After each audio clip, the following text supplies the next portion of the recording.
میرے عزیز و خواتین و حضرات، بچے بچیاں، میرے دوست احباب، جاننے والے نہ جاننے والے، اللہ تعالیٰ کی طرف سے ہم پر بڑا احسان ہوا ہے کہ ہمیں رمضان کا مہینہ نصیب ہوا۔ اللہ تعالیٰ نے ہفتے میں 7 دنوں میں ایک دن بابرکت بنایا، وہ جمعہ کا ہے۔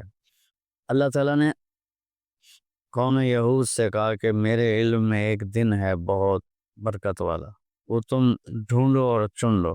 تو انہوں نے خطا کھائی اور ہفتے کا دن چن لیا۔ ہفتے کو یہودی عبادت کرتے ہیں، کام نہیں کرتے۔ پھر اللہ تعالیٰ نے عیسیٰ علیہ السلام کی قوم سے کہا کہ ایک دن میرے بارگاہ میں بہت بابرکت ہے، دعائیں قبول ہوتی ہیں، اسے تم ڈھونڈو، ان پہ چھوڑا۔ تو انہوں نے اتوار چن لیا۔ لیکن جب ہماری باری آئی تو اللہ نے ہمیں نہیں کہا کہ ڈھونڈو۔ اللہ نے اپنے محبوب کی محبت میں جناب رسول اللہ صلی اللہ تعالیٰ علیہ وسلم کی توفیل، اللہ تعالیٰ نے ہمیں خود بتا دیا کہ وہ جمعہ کی رات ہے اور جمعہ کا دن ہے۔ یہ سب سے بہترین دن ہے جمعہ کا، اور پورے سال کے لحاظ سے جمعہ کی رات سب سے بہترین رات ہے۔ خصوصی طور پر پھر شب قدر سب سے اعلیٰ ہو جاتی ہے، لیلۃ القدر سب سے اعلیٰ ہو جاتی ہے۔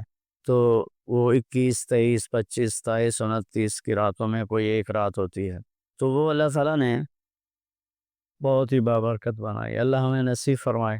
تو جمعہ کا دن اللہ تعالیٰ نے پسند فرمایا، اس میں ایک گھڑی دعا کی قبولیت کی ہے، وہ چھپی ہوئی ہے۔ اس گھڑی میں جس خوش نصیب کو ہاتھ اٹھانے کی دولت مل جائے، وہ دعا فوراً قبول ہوتی ہے، وہ سیدھی عرشوں پر جاتی ہے۔ علماء نے اس میں تحقیق کی، ہر ایک نے اپنے اپنے خیال کے مطابق۔ بعضوں کے نزدیک جب امام خطبے کے لیے ممبر پہ آتا ہے تو وہ دعا کی قبولیت کا وقت ہے۔ بعضوں کے نزدیک جب دو خطبوں کے درمیان بیٹھتا ہے تو وہ وقت دعا کی قبولیت کا ہے۔ اور بعضوں کے نزدیک عصر سے مغرب کے درمیان کوئی بھی گھڑی اللہ کی بارگاہ میں دعا کی قبولیت کی ہوتی ہے۔ تو جمعہ کی نماز کو اللہ کے نبی نے بہت اہم قرار دیا، اور ارشاد میں بڑے دکھ کے ساتھ یہ حدیث بیان کر رہا ہوں۔ میرے نبی نے فرمایا جو 3 جمعے مسلسل چھوڑ دیتا ہے وہ میری ملت سے خارج ہو جاتا، میری امت سے خارج ہو جاتا ہے۔ تو میں اپیل کروں گا ان بہن بھائیوں سے جو نماز میں سستی کرتے ہیں، کم از کم جمعہ ضرور پڑھ لیا کریں۔ عورتوں پہ جمعہ فرض نہیں ہے، مردوں پہ فرض ہے۔ تو میں کہا کرتا ہوں، جو دوست ملتے ہیں جن نماز نہیں پڑھی جاتی، تو میں ان سے کہتا ہوں ایک نماز 5 میں سے طے کر لو اور ایک جمعہ طے کر دو، 2 نمازیں شروع کر دو۔ جس نے بھی اس پہ عمل کیا وہ 5 وقت کا نمازی بن گیا۔ تو جمعہ کی نماز کے بعد جمعہ سے جمعہ تک کے جتنے گناہ ہوتے ہیں وہ اللہ تعالیٰ معاف فرما دیتے ہیں، اور جو جتنی جلدی جا کے بیٹھتا ہے امام کا خطبہ سننے کے لیے، اس کو اتنا زیادہ اجر ملتا ہے۔ تو آج رمضان کا پہلا جمعہ ہے کہ ہم اس کا اہتمام کریں۔ رمضان المبارک میں جنگ بدر ہوئی، 17 رمضان جمعہ کا دن، اور اللہ نے قیامت کو بھی جو قائم کرنا ہے جمعہ کا دن۔ تو ہر دن اللہ کی بارگاہ میں بابرکت ہوتا ہے اگر ہم اس میں اللہ کی مان کے چل رہے ہیں، اور رمضان شریف میں خاص طور پر، اور پھر جمعہ ہو تو خاص طور پر اس میں ہم اپنی عبادت کو بڑھائیں۔ درود شریف جمعہ کے دن کا مبارک عمل ہے، کثرت سے درود شریف پڑھنا، اور 300 دفعہ جو درود شریف پڑھ لیتا ہے وہ کثرت میں شمار ہو جاتا ہے، اوپر کی کوئی حد انتہا نہیں ہے۔ ہمارے ایک رشتہ دار تھے، وہ انتقال ہو گیا، اللہ ان کو درجہ بلند کرے۔ وہ روزانہ ایک دن میں 10,000 دفعہ درود شریف پڑھا کرتے تھے، ہر وقت تسبیح ان کے ہاتھ میں ہوتی تھی، اور روزانہ 10,000 دفعہ درود شریف پڑھا کرتے۔ سو میرے بہن بھائیوں، میرے عزیزوں، اللہ تعالیٰ نے ہمیں ہر نماز کی بڑی اہمیت بتائی ہے، ہر نماز کی، لیکن خاص طور پر جمعے کی بڑی فضیلت ہے، اور جمعہ بھی رمضان المبارک کا ہو تو اور زیادہ وہ باعث برکت ہے، قابل رحمت ہے۔ تو روزے کا بھی اہتمام ہو، اور ساری نمازوں کا اہتمام فرمائیں، کوئی باجماعت پڑھنے کی کوشش کریں، کوئی جماعت سے رہ جائے تو پھر اس کو چھوڑیں نہیں، اسے ضرور پڑھ لیں۔ کہ نماز کی اللہ تعالیٰ نے جتنی تاکید قرآن میں کی ہے اور کسی کی اتنی تاکید نہیں کی۔ اور اللہ تعالیٰ نے 10 دفعہ اقیم الصلاۃ، اقیم الصلاۃ، اقیم الصلاۃ وآتوا الزکوٰۃ، تو 10-12 دفعہ اللہ نے قرآن میں براہ راست حکم کیا اقیم الصلاۃ وآتوا الزکوٰۃ۔ اور ادھر اللہ پاک کی رحمت کے دروازے کھلے ہوئے ہیں، اللہ کا عرش پہلے آسمان پر ہے، جنت کے دروازے کھل چکے ہیں، جہنم کے دروازے بند ہو چکے ہیں۔ اور میرے نبی کا فرمان ہے کہ اگر میری امت کو پتہ چل جائے رمضان کیا ہے تو تمنا کریں گے کہ سارا سال ہی رمضان ہو، اتنی اللہ کی رحمت ہوتی۔ اللہ نے فضل فرمایا، صرف 1 مہینے کے لیے ہمیں اللہ تعالیٰ نے اس کا پابند کیا۔ تو میرے بھائی بہنوں، اس مہینے کو قیمتی بناؤ، کسی سے ہم لڑے ہوئے ہیں ہم صلح کر لیں۔ مرنے والے سے پوچھو کہ لڑائی کا کیا نقصان ہوتا ہے، مرنے والے سے پوچھو دنیا کی دوڑ کا کیا نقصان ہوتا ہے، مرنے والے سے پوچھو ماں باپ کی نافرمانی کا کیا انجام ہوتا ہے۔ امام بخاری رحمۃ اللہ علیہ نے ایک واقعہ نقل کیا ہے کہ ایک گاؤں میں ایک نوجوان کو دفن کیا گیا، تو عصر کے بعد اس کی قبر پھٹتی اور وہ قبر سے نکلتا اور اس کا چہرہ گدھے کا ہوتا تھا، اور وہ 3 دفعہ گدھے کی آواز میں آواز نکالتا تھا، پھر وہ قبر میں گرتا تھا، قبر مل جاتی تھی۔ تو لوگوں نے اس کی ماں سے پوچھا کہ یہ کیا چکر ہے؟ تو اس کی ماں نے بتایا کہ شرابی تھا، شراب پیتا تھا، تو میں اسے روکتی تھی نہ پیا کر، تو وہ آگے مجھے کہتا تو کیا گدھے کی طرح آوازیں نکالتی رہتی ہے، مجھے نہ سنایا کرو۔ تو اللہ تعالیٰ نے تھوڑا سا اس کا انجام دکھا دیا کہ ماں باپ کو اس طرح تکلیف دینے سے کیا ہوتا ہے۔ تو بھائیو، ایک تم نماز کو زندہ کریں۔ میرے نبی نے کہا جعلت قرۃ عینی فی الصلاۃ، نماز روزے سے بڑا فرض ہے، میری آنکھوں کی ٹھنڈک نماز میں ہے۔ اور جب آپ دنیا سے تشریف لے جا رہے تھے تو آپ نے پورے دین کو 2 لفظوں میں بیان کیا، ایک ہے حقوق اللہ، ایک ہے حقوق العباد، اور ایک ہے بندگی اور ایک ہے معاشرت۔ تو آپ نے فرمایا الصلاۃ، جب آپ دنیا سے تشریف لے جا رہے تھے آپ نے حضرت اماں عائشہ رضی اللہ عنہا علیہ السلام کے سینے پر یوں سر رکھا ہوا تھا، اس طرح کر ایسے، اور اماں عائشہ نے آپ کو سہارا دیا ہوا تھا، اپنے سینے پر لٹایا ہوا تھا۔ تو آپ فرما رہے تھے الصلاۃ وما ملکت ایمانکم، میری امت ایک نماز نہ چھوڑنا، اور ایک میری امت کے غریب طبقے پر رحم کرنا، ان کے ساتھ آسانی کا سلوک کرنا، ان پر سختی نہ کرنا، ان سے نرمی کا سلوک رکھنا۔ پھر الصلاۃ وما ملکت ایمانکم، نماز نہ چھوڑنا، نماز نہ چھوڑنا، نماز نہ چھوڑ۔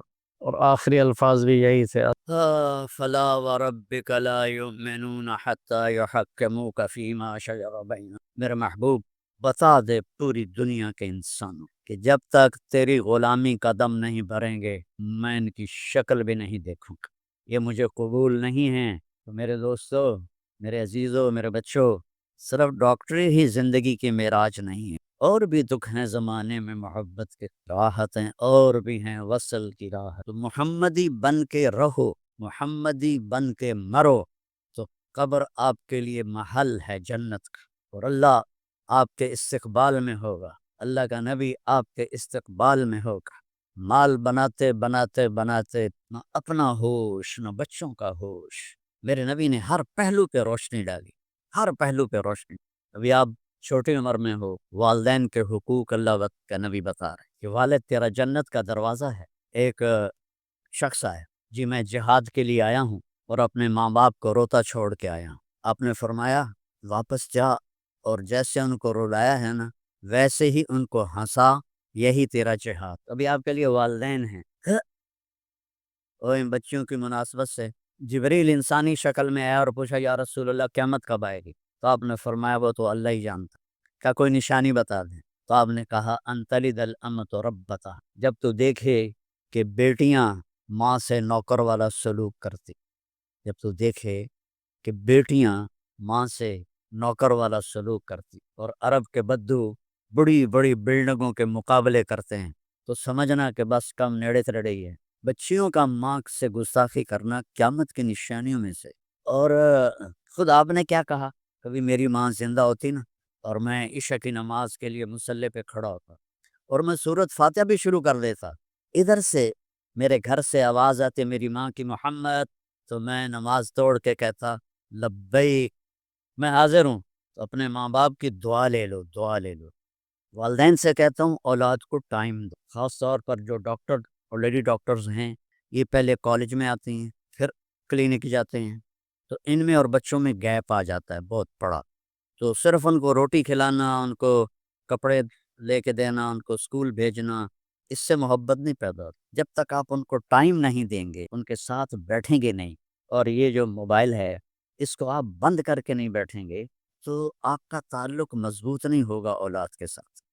تو ایسی ڈاکٹری نہ کریں کہ جس سے آپ کی نسل برباد ہو جائے۔ آپ کی نسل پہ اگر زد پڑے گی تو کیا کمایا، سب کچھ لٹا کے ہوش میں آئے تو کیا کیا۔ میرے نبی سے بڑھ کر کوئی مصروف کائنات میں نہ پیدا ہوگا نہ ہوا ہے کہ جن پر 7 بر اعظم کے انسانوں کی ذمہ داری ہو اور قیامت تک کے آنے والے انسانوں کا بوجھ جن کے سر پر ہو، روزانہ اپنے حسن حسین کے لیے ٹائم نکالتے، ان کے ساتھ کھیلتے، ان کے لیے گھوڑا بن جاتے اور دونوں کو کمر پہ بٹھا کے کمرے میں چکر لگاتے تھے، پھر ان دونوں کو اتار دیتے تھے اور حضرت زینب کو بٹھاتے تھے اور ان کو ان کو چکر لگواتے تھے۔ مجھے بتاؤ ان سے بڑی ہستی کوئی ہو سکتی؟ اور وہ اس طرح فری ہو کے ٹائم دے رہے۔ 7 سال حضرت امام حسن علیہ السلام کی عمر تھی جب آپ کا انتقال ہوا۔ 7 سال میں 7 نصیحتیں مشکل سے ہیں، وہ اپنا اندر دیتے تھے تو کہے بغیر چیزیں شفٹ ہو جاتی۔ جنت کی سرداری نبی کے نواسے ہونے کی وجہ سے نہیں ملی اور فاطمہ کے جگر گوشہ ہونے کی وجہ سے نہیں ملی، ان کی اپنی صفات کی وجہ سے ملی۔ سیدہ شباب اہل الجنت الحسن والحسین، تو آپ ان کے لیے ٹائم نکالتے تھے اور بچہ بن کے ان سے باتیں کرتے تھے۔ اپنی بیوی 9 بیویاں تھیں، یہ شادیاں آپ نے صرف زندگی سمجھانے کے لیے کی، ورنہ ساری جوانی تو ایک بیوہ کے ساتھ جو 2 دفعہ بیوہ ہوئی اور 15 برس بڑی، یہ سارے بچے بیٹھے ہیں، ان کا ابا کہے کہ تیری شادی کرنی ہے، تیرے کو 15 سال وڈی، انشاءاللہ اگلے دن ایک کراچی پہنچا ہوئے۔ اور میرے نبی نے 25 سال کی عمر میں 40 سال کی عورت سے شادی کی اور ان کے ساتھ 25 سال گزار دیے، ساری اولاد بھی ان سے ہوئی، حضرت ماریہ سے ایک بیٹا ہوا اور ساری اولاد آپ کے سامنے چلی گئی سوائے حضرت سیدہ فاطمہ علیہ السلام۔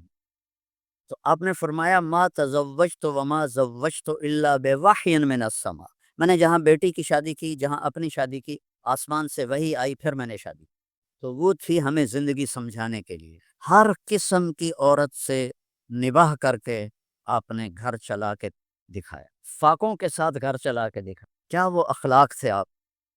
اظہار محبت خاندان بیویوں سے کہتا ہوں، ایک دوسرے سے محبت کا اظہار کرو، یہ میرے نبی کی سنت ہے۔ اولاد سے اظہار محبت کرو، اولاد کو عزت بھی دو، محبت بھی دو اور اظہار بھی کرو، ورنہ تعلق مضبوط نہیں ہوگا۔ سیدہ فاطمہ جب آتی تھی ہمارے نبی کے گھر تو وال ٹو وال تھے، یہ تو نہیں کہ کسی وہ دوسرے محلے میں رہتی تھی، دیوار سے دیوار ملی ہوئی تھی۔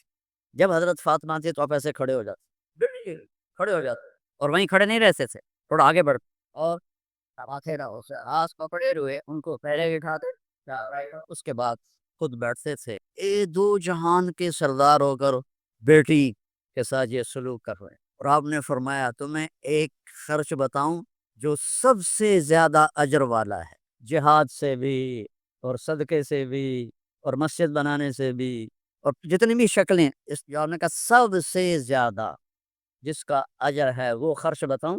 تو صحابہ نے پوچھا جی بتائیں، تو آپ نے فرمایا الابنۃ المردودہ، جس کی بیٹی کو طلاق ہو گئی اور وہ واپس ماں باپ کے گھر آ گئی، یا وہ بیوہ ہو گئی اور وہ ماں باپ کے گھر آ گئی، اس پر خرچ کرنا سب سے بڑا اجر و ثواب، کہ ہم وہ بوجھ بن جاتا۔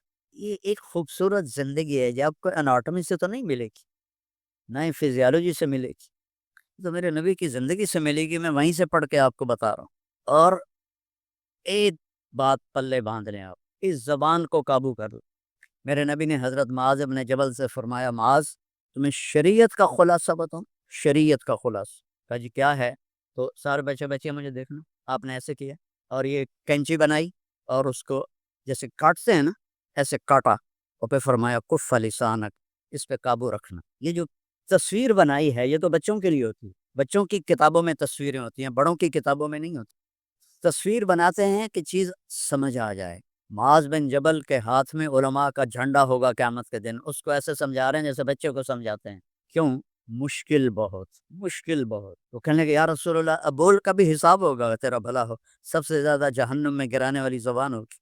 اپنے گھروں سے اپنی محفلوں سے غیبت ختم کر دو، اوروں کی برائی ختم کر دو، جھوٹ بولنا ختم کر دو، گالی دینا ختم، اپنی اولاد کو تانے کبھی نہ دینا ورنہ ہمیشہ کے لیے دور ہو جائیں گے، طنز نہ کرنا، تانے نہ دینا، مقابلہ نہ کرنا، تیرے بھائی نے اتنے نمبر لیے تو نے اتنے اس سے کم لیے کہ تو نے کیا کیا ہے، کبھی نمبر کے کم زیادہ آنے پر کبھی ان کو ڈانٹنا نہیں۔ یہ میں ادریس صاحب سے معذرت کے ساتھ، یہاں جتنے بڑے بڑے گروپ ہیں ان کے ماں باپ ان پڑھ تھے، ان ان پڑھوں نے اتنے بڑے گروپ کھڑے کر دیا، اور سارے بڑے بڑے ایم ایس سی اور پی ایچ ڈی ان کے نوکر ملازم، تو تمہارے اے کیوں نہیں آئے، تمہارا بی کیوں آ گیا، تمہارا سی کیوں آ گیا، ساڑھے واری دا سی بی ہوندا ہی نہیں، 33 نمبر آیا تھا سا اپنی تاڑی مار دیا سے پاس ہو۔ ہاں، نیک بنے، بس یہ ٹارگٹ بناؤ، بیٹا یا بیٹی نیک بنے اور آگے ان کے گھرانے نیک بنے، بس یہ سب سے بڑی دعا ہے۔ نہ آپ ان کا رزق بنا سکتے ہو، نہ ان کا مقدر بنا سکتے ہو، کو محبت دو، ان کی غلطیوں پر فوری مت ٹوکو، آپس میں بھی بہن بھائی ایک دوسرے کو مت ٹوکو، محبت کم ہو جاتی، یہ بہت زہریلی چیز ہے، میرے رب کی قسم، پوری دنیا کا سمندر کا پانی اکٹھا کروں تو اس کی کڑواہٹ کم ہے اور اس کی کڑواہٹ زیادہ ہے، پوری دنیا کے شہد کے ذخیرے اکٹھے کروں تو ان کی مٹھاس کم ہے اور اس کی مٹھاس زیادہ ہے۔ ہر ساس کی تمنا ہوتی ہے کہ بہو میری نوکر بن جائے، ہر بہو کی تمنا ہوتی ہے کہ ساس میرے تھلے لگ جائے، اور اگر آپس میں محبت ہو تو یہ رشتہ بہت خوبصورت ہے۔ میں نے اپنی بیٹیوں کی شادی کر دی، کسی کی بیٹی کو میں لے کر آیا اور میں اسے اپنی بیٹی بنا لوں تو کتنا اچھا رشتہ ہے، اور بچی کے ماں باپ اس سے چلے گئے تو خامند کے ماں باپ مل گئے، وہ ان کو ماں باپ بنا لیں، وہ انہیں بیٹی بنا لیں، تو بہت اچھا رشتہ ہے۔ لیکن تقابل اور شریعت اور سیرت نہ جاننے کی وجہ سے لڑائیاں، کبھی خامند گرم ہو جائے بیوی چپ ہو جائے، کبھی بیوی گرم ہو خامند چپ، بچے گرم ہو جائیں ماں باپ چپ ہو جائیں، ماں باپ گرم ہو جائیں بچے چپ ہو جائیں، اس سے محبت باقی رہتی۔ تو یہ امتحان کی جگہ ہے، اس کو اس طرح گزارو کہ امتحان میں پاس ہو جاؤ، اور کوئی بڑا کام نہیں ہے۔ میرے نبی نے کہا 5 نمازیں ہیں، سال کے 30 روزے، اس کے بعد ایک حدیث پہ عمل کر لو، حج اور زکوٰۃ مالداروں پر ہے، مالدار کے ساتھ صحت مند بھی ہو، ہم نے کہا ایک حدیث پہ عمل کر لو، صرف ایک حدیث، 4 بات، صدق و حدیث، ہمیشہ سچ بولو جھوٹ نہ، حفظ و امانت، کبھی دھوکہ نہ دو، حسن و خلیقت، اپنے اخلاق اچھے رکھو، عفت فی طعمت، رزق حلال کماؤ، سچ بولو، دھوکہ نہ دو۔ ایک ڈاکٹر کسی کمپنی سے بینیفٹ لے کر اس کی دوا لکھتا ہے جو کہ مریض کی ضرورت بھی نہیں، تو یہ بہت بڑا دھوکہ ہے، یہ اس کی جان سے کھیل رہا ہے چند پیسوں کی خاطر، اور کئی ٹیسٹ لکھ دیتا ہے جو ہونے بھی نہیں، جن کی ضرورت بھی نہیں، اور لیبارٹریوں والے وہ وہاں 10 بن میں ڈال دیتے ہیں اور اس کے پیسے لکھ کے آ جاتے ہیں، ڈاکٹر کو بھی حصہ چلا جاتا ہے اور ان کو بھی۔ یہ دھوکہ ہے، یہ دھوکہ نہ دے، آپ کے پاس آپ کا رزق آئے گا، اللہ نے لکھ دیا ہے، آئے گا، ضرور آئے گا۔